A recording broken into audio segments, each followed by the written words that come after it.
So you're considering making the move right here to Utah, and you're curious about what things you need to know before making that move? Well, that's where I come in. I have had hundreds, if not 1,000 or more conversations, specifically with people that have moved to Utah from a different state, and I've always asked them, number one, why did they move here? And number two, what do they wish they would have known prior to moving here? Also, I have people now reaching out to me every single day right here in my YouTube channel that are looking to make that move themselves. So I have some really good insight as to the things that you might want to know and expect prior to making that move. And in this video right here, I'm going to cover all the things that you need to know before you make that big move. And these are the things that almost everybody unanimously wish they would have known prior to making the move here to Utah. So in this video, let's cover right here, right now, exactly what you need to know prior to making the move to Utah.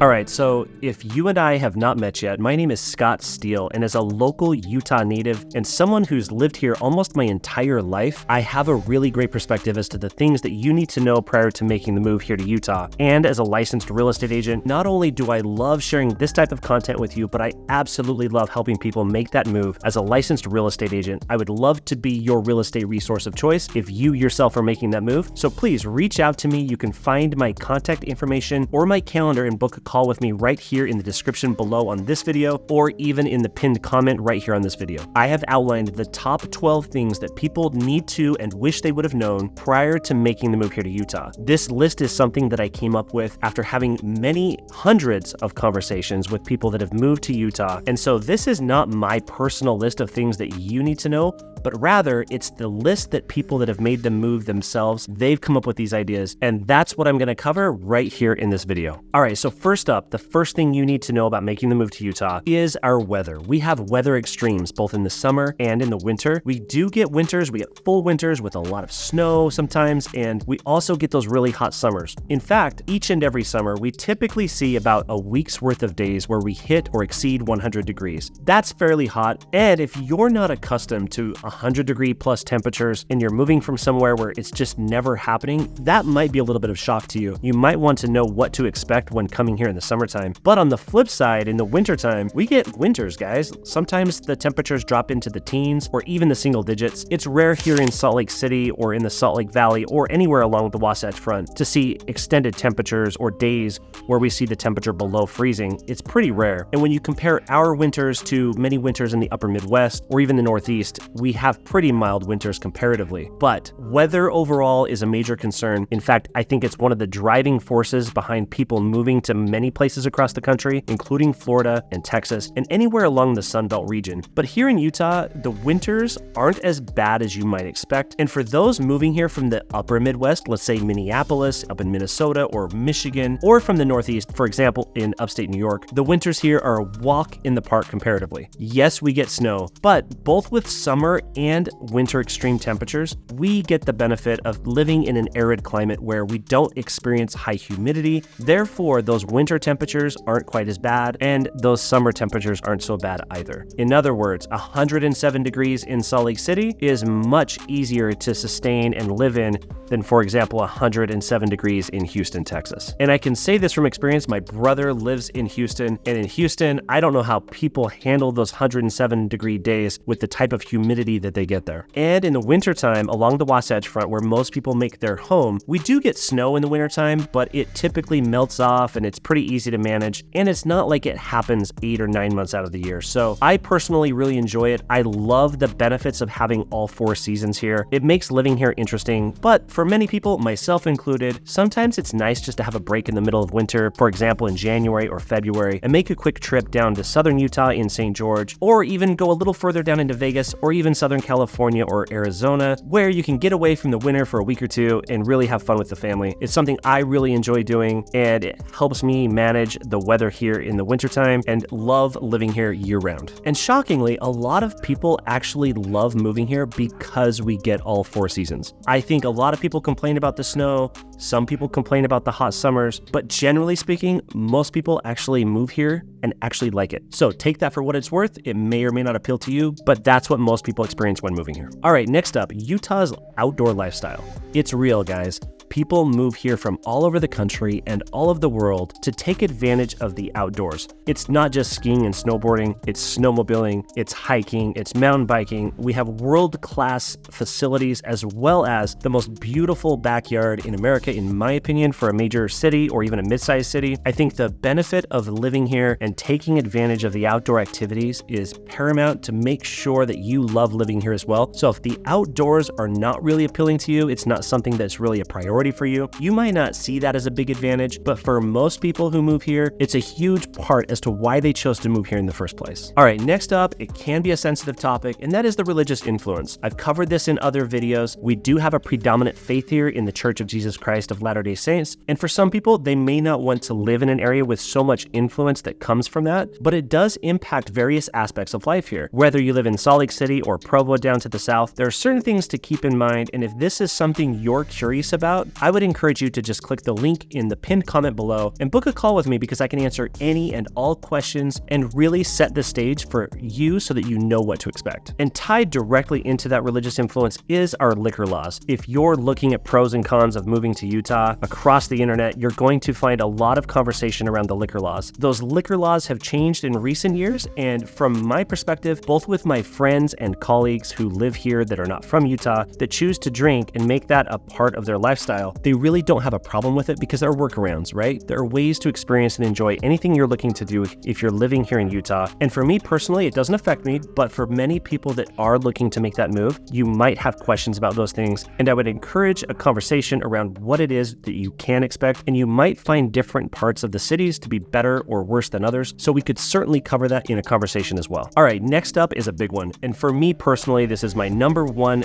least favorite part about living in Utah, and that is the air quality. The air quality in Utah is number 48 out of 50 in the country in terms of states. So we are one of the worst. In fact, there are only 2 states in the country with worse air quality, and that is ranked as California and Arizona. Now, there are different factors at play, but here in Utah, specifically in the wintertime, we experience what's called inversions. And those weather inversions where the warm air gets trapped up above the colder air beneath, it traps the pollutants right here in front of the Wasatch Range, and the air quality can get pretty terrible. Now, last winter, we had a phenomenal winter with storms coming in twice a week. We never got socked in with that inversion. This year, however, in December, we had some pretty bad inversions, but in January, we've seen so many storms come through that we've had a much better January than we did in December. Overall, in Utah and along the Wasatch Front, we have 70% of our days considered to be good air quality days. And I also found it really interesting that the top state for air quality was, of course, Hawaii in terms of air quality across the state. But here in Utah, that is a challenge for us. It's certainly worth understanding and questioning before you make that move. Now, the next thing that I'd like to talk about is, of course, the job market. And when I have conversations with people and I ask them, why did you make the move to Utah? It's always one of 2 things. It's a job or it's the outdoors, or a combination of the 2. The job market here in Utah is ranked number 1 in the country. So if you're looking for a good job, this is a great place to be. There's a lot of economic growth happening here in the state, and jobs, especially across certain industries, are booming. The tech industry, for example, but there are also other industries as well in healthcare and so many other things that the state focuses on to try to bring more people to the state of Utah, including companies to employ more people in those industries. And you yourself might be considering making the move here specifically for a job. If you have an opportunity in your job to make the move here to Utah, I would strongly encourage a conversation because it's certainly worth it for most people. I've yet to find hardly any people that really regret moving to the state, especially based on job market. All right, next up is cost of living. Not just with real estate, but with everything across the board. Now, it's no secret that our real estate here is quite pricey, and it's pricey because people want to live here. This state has seen incredible growth since 2010, and we rank, depending on the source you're looking at, the 6th or 7th most expensive state in terms of real estate. But when you factor in all the things, all the utilities, all the different things that come into play that factor into the cost of living, Utah ranks nationwide as number 25 in the country. And I think that feels about right. We do have some things that are more expensive, like real estate, but other things are less expensive. And all in all, this is worth understanding and knowing how far your dollar will get stretched, especially if you're coming here for a new job, because you want to take that into account based on where you're coming from. Next up is the education system. A lot of people make a move and they want to know that they're placing their children in quality schools. And yes, Utah has some really quality schools, just like most places across the country. Some places are better than others, but overall, Utah ranks number 5 in the country for education. I view that as a big win for the state of Utah. We have some phenomenal resources. There are some great schools here and great universities if this is something that's important to you. Next up, I get this question quite frequently, and I can't go too in depth because of my licensing requirements, but that's cultural diversity. It's no secret that Utah is not as culturally diverse as many other states, and depending on what state you're coming from, it might be a little bit of an adjustment, but I will say this, in the last handful of years, Utah's cultural diversity has expanded tremendously. I talk to people of different ethnicities and from different countries all the time, each and every single week. I think it's improving a lot in terms of diversity if that is something that's important to you and what you're looking for, but it's something worth noting. Next up, it's public transportation. Now for me, living in Utah, I don't use public transportation very often. In fact, the last time I used it consistently was when I was going to college at the University of Utah. I don't think that most cities in America are really truly built to take advantage of public transportation as much as we probably should, but we do have a pretty decent public transportation system, a bus system, we have a light rail system, we have what's called a front runner train that runs along the Wasatch Front as well. So there is really good infrastructure in place, and this will continue to expand as the population continues to increase. And on that note, public transportation wise, one of our biggest challenges is in the wintertime when that snow hits, we have a great powder day, and everybody's trying to get up the canyon. Specifically, Little and Big Cottonwood Canyons has a new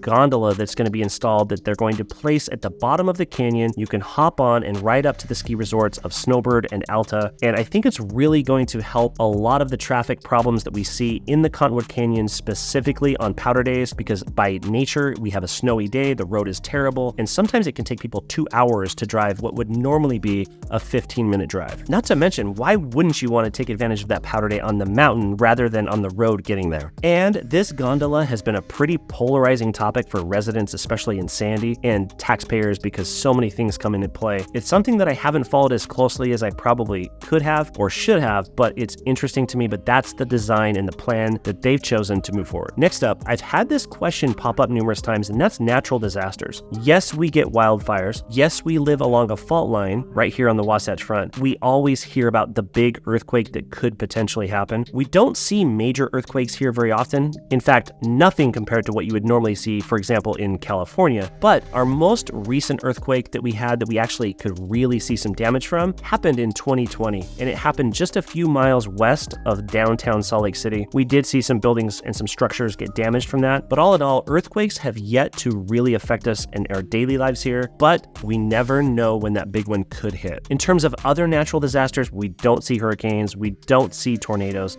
so that's a big plus. We do get wildfires, but most places are not located in a place where you're going to be affected by that as much. Now, a few years ago, just outside of Denver, north of Denver, there was a major wildfire that wiped out, I believe, hundreds and hundreds of homes, if not 1,000 homes. That was terrifying, and that was so sad for those victims. However, we haven't seen that right here in the state of Utah, so keep our fingers crossed. Hopefully we don't have to. And on a side note, the one natural disaster that sticks out to me, I was out of the country at the time, but in August of 1999, we saw a tornado right in downtown Salt Lake City that lasted 10 minutes. It was an F2 tornado. It did some damage and it claimed a couple of lives as well. But all in all, compared to many other states, we don't have the natural disasters that many states do. So I think that comes across as maybe a win for Utah in hopes that we never see that big earthquake. Okay, last but not least, I want to cover the altitude. A lot of people that come here and visit here and move here experience some sense of adjustment or altitude sickness. We are living in a place where, for the most part, most people are living between 4,000 and 5,000 feet in elevation. However, if you go up into Park City, you're up around 7,000 feet in elevation, and that elevation can really affect not only your performance, but your breathing and everything else. But what I've found is most people adjust within a week or two, and after about 30 days, it becomes a non-issue. So I really wouldn't put too much importance into the altitude, but it's worth noting, especially if you're coming to go mountain biking or hiking and you suddenly feel really winded, that's why. This list that I've covered in this video is not comprehensive. It's not everything that people have questions about, but it's definitely a list of the top things that I've come across while having conversations with people, and I hope this content helps you. Again, I would love to be your real estate resource of choice. If you're looking to make that move yourself, please reach out to me. You can find my information in the description below or in the pinned comment right there. You can book a call with me. Let's get on a call. I can answer your questions, and I have a lot of resources that I can provide that will help you make that move as smoothly as possible. And with that said, if you want to learn more about living in Utah, check out this video next. Thanks.